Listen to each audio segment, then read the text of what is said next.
So this is a video I didn't think I'd be making until 2023.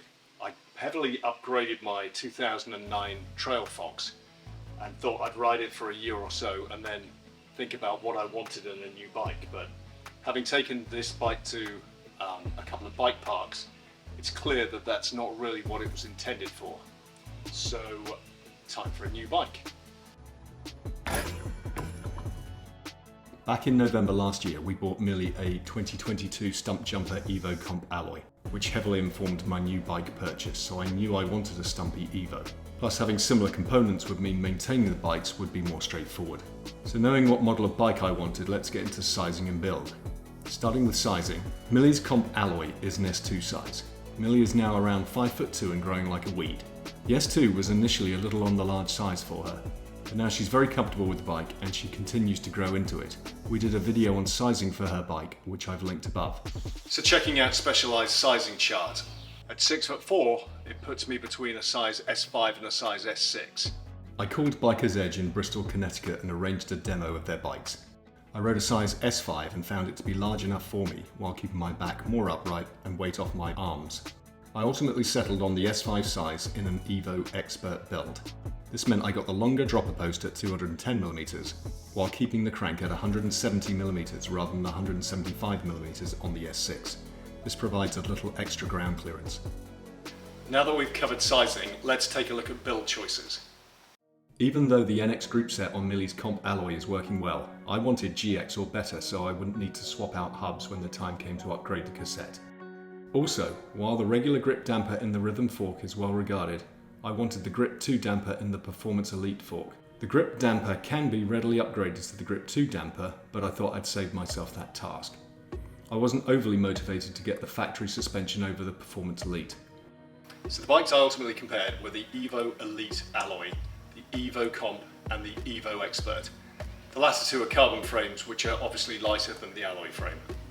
Taking a look at the Evo Comp Carbon first, it has a mainly GX drivetrain, Rhythm performance suspension and lesser spec wheels and dropper when compared to the Evo Expert. The price difference between the Evo Comp Carbon and the Evo Expert of $900 is certainly chunky, but the Comp does not come with the Performance Elite suspension. With all the other build upgrades from the Comp to the Expert, the $900 difference seems reasonable.